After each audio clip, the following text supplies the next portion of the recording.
A symbol of success, personal taste, and family life, the James J. Hill House recalls the powerful era of the Northwest's empire builder.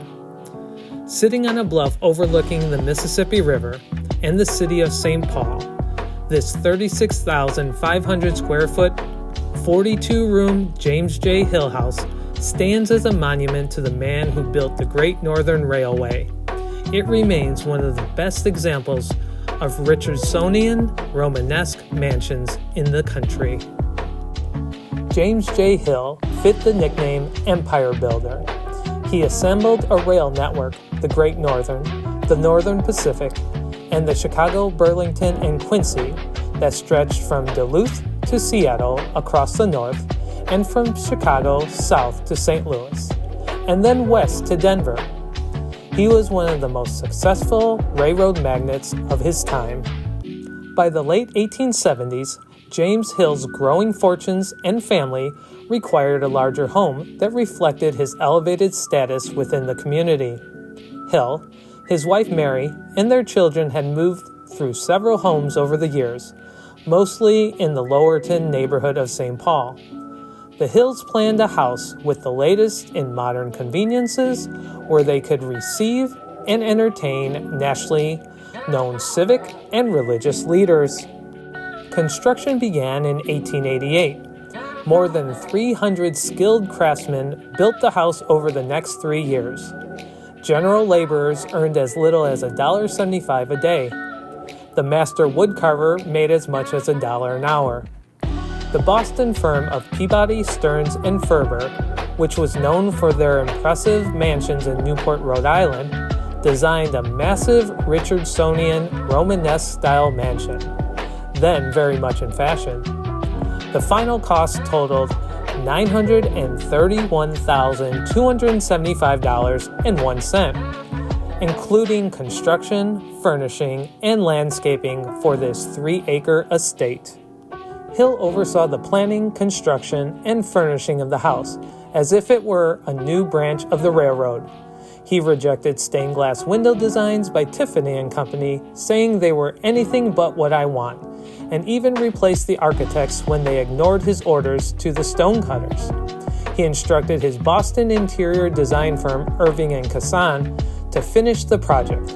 Their work included a large number of custom furniture pieces on the first and second floors. The fourth floor features a stage in a room that could seat 200 people, a grand piano, and gymnastic equipment. In addition, there was a room here where the Hill children had a playroom and even a classroom. When it was completed in 1891, the mansion was the largest and most expensive home in Minnesota. The house contained 36,500 square feet on 5 floors, 13 bathrooms, 22 fireplaces, 16 cut glass chandeliers, a 2-story skylit art gallery, an 88-foot reception hall, a profusion of elaborately carved oak and mahogany woodwork, a 3-story pipe organ created by renowned Boston organ maker George Hutchings, a sophisticated mechanical system throughout the mansion, which contained central heating, gas, electric lighting, plumbing, ventilation, security, and even communications. The Hill House served as the center for the public and private lives of the Hill family for the next 30 years. Children grew up in this house, and 4 daughters had their weddings in the large drawing room. Newlyweds often lived in the enormous house until their own homes were completed, 5 of which are very close on Summit Avenue. In later years, the house came alive with visits by grandchildren.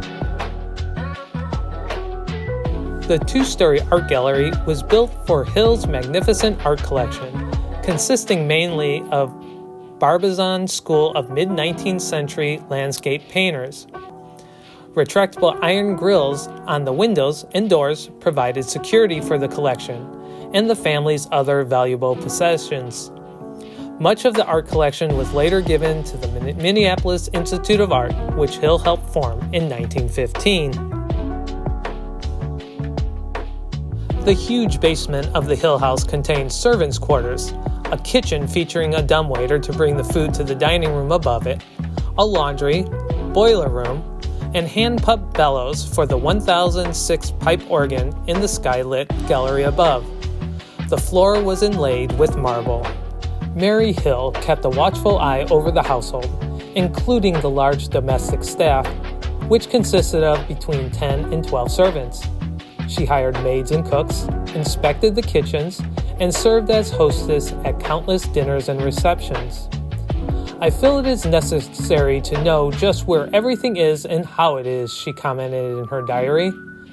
Mrs. Hill maintained the house after her husband's death in 1916, until her own death 5 years later. In 1925, family members purchased the mansion from the estate and presented it to the Catholic Archdiocese of St. Paul. For the next half-century, the structure served as an office building, school, and residence for the church. The Minnesota Historical Society acquired the house in 1978. It was recognized as a National Historic Landmark in 1961.